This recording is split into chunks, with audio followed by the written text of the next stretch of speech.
vaksinasi sesuai dengan pedoman. Vaksinasi massal ini kita bagi menjadi 4 meja.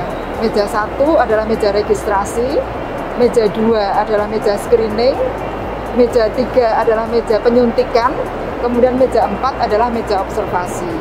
Namun sebelum peserta itu masuk ke meja 1, di luar dilakukan dulu presensi oleh masing-masing PIC. Jadi untuk vaksinasi massal ini undangan kami memang kita sudah sebutkan OPD mana, jam berapa. Dan setiap OPD itu didampingi dengan 1 orang PIC. Nah, di luar itu pihak PIC akan mencocokkan dulu apakah yang hadir saat ini sesuai dengan undangan atau tidak sebelum masuk ke meja 1. Setelah memang betul-betul dipastikan cocok, baru dipersilakan masuk ke meja 1, meja registrasi. Di meja registrasi ini akan dicek apakah sasaran peserta ini sudah terregister atau belum, sudah bisa difasilitasi semua. Kalau sudah bagaimana, kalau belum bagaimana, meja 1 akan menyelesaikan itu semua.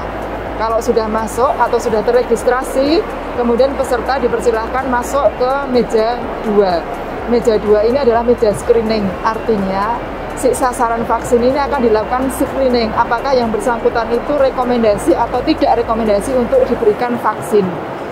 Di meja 2 ini akan hadir 2 orang petugas, 1 orang dokter dan 1 orang perawat.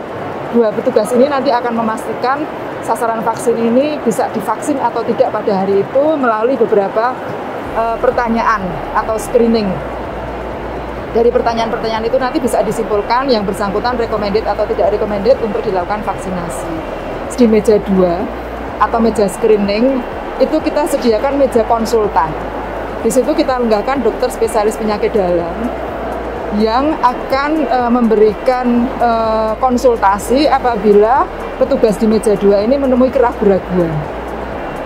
Kalau ragu-ragu ini bisa divaksin atau tidak ya, itu bisa dikonsulkan di meja konsultan dokter spesialis penyakit dalam. Setelah selesai diproses di meja 2, kemudian masuk ke meja 3. Meja 3 adalah meja penyuntikan. Ini di sini lenggah petugas tenaga kesehatan, bidan atau perawat. Di meja 3 ini kita bagi menjadi 2. Untuk sasaran vaksin yang mengenakan hijab sehingga memerlukan tempat penyuntikan yang lebih tertutup, kita sediakan bilik hijab. Jadi ibu-ibu yang mengenakan hijab bisa aman dilakukan penyuntikan di situ, sementara yang bapak-bapak atau bisa dilakukan di tempat penyuntikan yang terbuka. Selesai dilakukan penyuntikan, kemudian peserta akan masuk ke meja 4. Di meja 4 ini akan dilakukan observasi selama 30 menit. Jadi setiap orang yang dilakukan vaksinasi memang diwajibkan untuk tidak kondur dulu selama 30 menit setelah disuntik.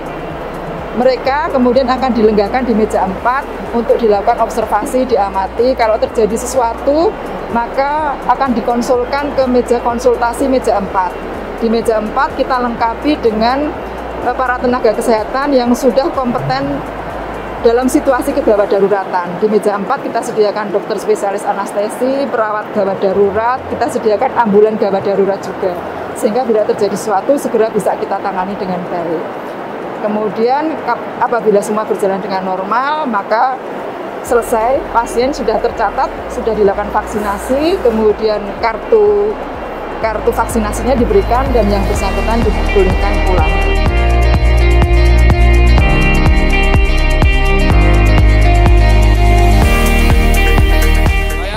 Pipit Arianto dari kantor Basarnas Yogyakarta. Hari ini saya sudah melaksanakan vaksin tahap pertama.